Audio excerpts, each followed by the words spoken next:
కూర్చోండి కూర్చోండి అక్కడ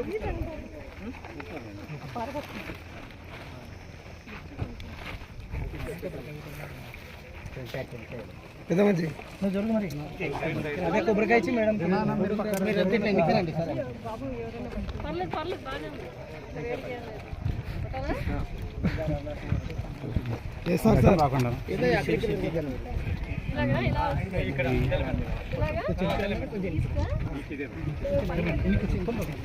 జరగండి అన్న వాళ్ళకి ఫోటోగ్రాఫర్లకి అడ్డం జరగండి.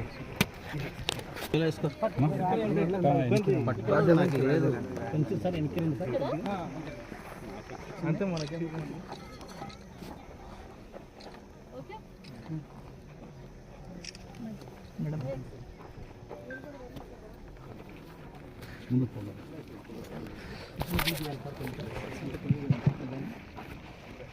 పరమేశ్వర్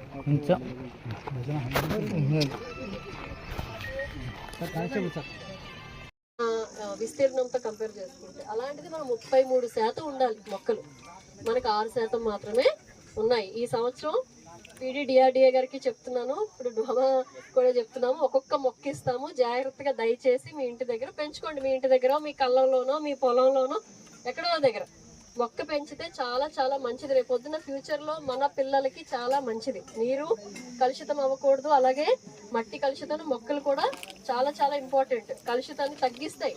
కాబట్టి మొక్కలు కంపల్సరీగా నాటాలి.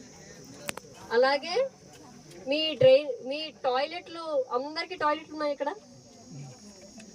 లేవా? ఉన్నాయి, వాడట్లేదా? ఉన్నాయి కానీ వాడం, ఉన్నా బయటకు పోతారు. చాలా తప్పు కదండి, బయటికి పోవడం అనేది చాలా తప్పు. బయటికి వాటర్ ఉంటుంది కదా, తాగడానికి నీరు వచ్చే బోరు, సంపు అక్కడ ఉంటాయి, అక్కడికి వెళ్ళి బహిరంగంగా మల విసర్జన చేశారు. ఏదైతే ఉంటుందో ఆ క్రిములు, ఆ కీటకాలు, ఆ దీంట్లో అది కాస్త మన ఆ భూగర్భ జలాల్లోకి వెళ్ళింది. అదే నీరు మళ్ళీ అక్కడ తాగారు. ఒకసారి ఆలోచించండి మీరే. మనకి అసహ్యం ఉంటుంది కదా, ఉంటుందా ఉండదా?